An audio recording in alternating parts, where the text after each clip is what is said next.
Hey up everybody, how we doing? It's your Mosasaur Prince of Steel Tethyosaurus Yorkshire, and I'll be honest, I have no idea what I'm doing. And no, I don't mean in general, I mean as in video wise. Now, it's been a very busy week for me. I've had a lot of personal stuff, had a lot of work stuff. Very, very busy, a lot of responsibilities, unfortunately they come first. And planning out a video does take a lot of time. But I thought today's video, we'd do a little simple video. We'd do some tips from me about fossil collecting, and particularly when you're displaying your fossils. So, the gist of today's video is we're just going to literally look through a few fossils, we're going to look through a few shelves, as you like, and I'm going to give you a bit of advice on what I would do if you're a first-time fossil collector, or you're starting a massive collection, or you just need a little, a few tips and tricks, just some parts and parcels, if you like.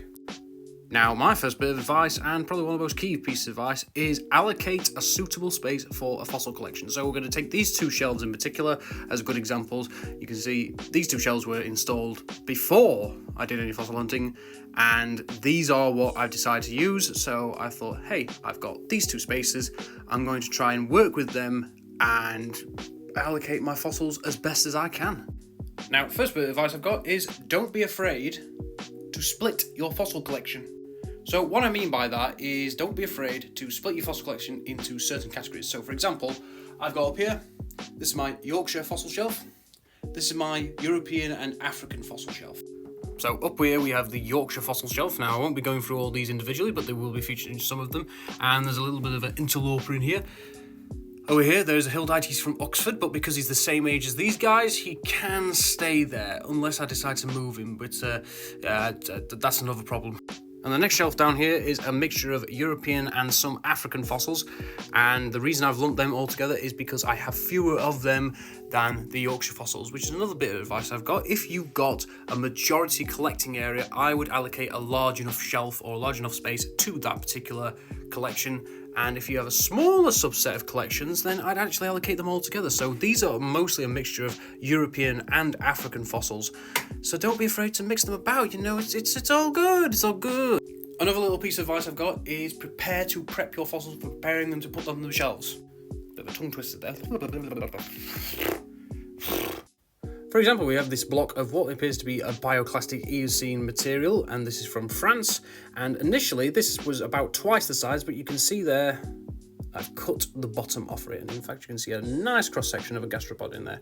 But the reason I've done this is to simply minimize space. Now, this fossil was taking up twice as much as that little area for it there. And now, because I've cut it in half, it's taking up a lot less space, and it's actually obstructing a lot less fossils behind it. And speaking of obstruction, the next bit of advice is to buy these little things. Now these are spice racks, and in fact I've got a spare one. I'll show you what they look like.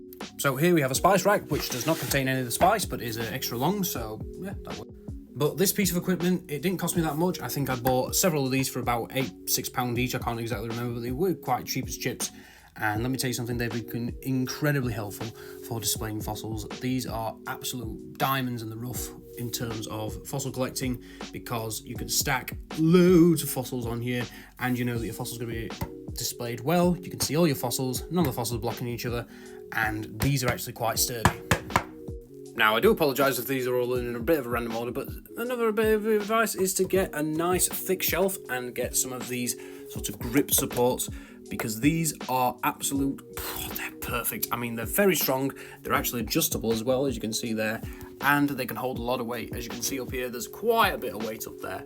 Now, if I was to put some more on here, I would have all the confidence in the world that these three clamps would basically hold that shelf nice and sturdy, and I have no fear that my fossil collection is going to come tumbling down, like a lot of these probably did tumble out of the cliff when they initially came out of the Matrix. Yeah. Another piece of advice is mainly to do with these guys. These are figurines. These are figurines from several different manufacturers.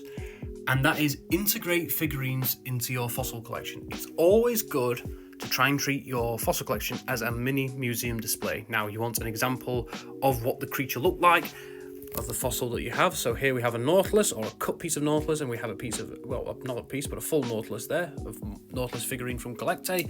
And up there we have an Ammonite, and another Ammonite to go with the Ammonites, because then we get an idea what the Ammonites look like. I mean, they're not just curly things, they had squid parts inside them, which is actually terrifying. And a really important piece of advice is do not spend money you don't have on fossils. Prioritize what you have to pay for first, and then if you can afford to buy a fossil, buy it, but please don't go into debt for fossils. I've known too many people who've done that. Another little bit of advice is have multiples of the same species, but have them for a reason. So, for example, this one right here is a normal Dactylornis. This guy here is a cut piece of a half Dactylornis, showing the internal anatomy of the shell. And this one is actually a pathological Dactylornis, which there has very Hildoceras-looking ribs. So don't have multiple examples of normal individuals, because to be honest, it's really not worth it. It's nice just to have the one example of a nice normal individual.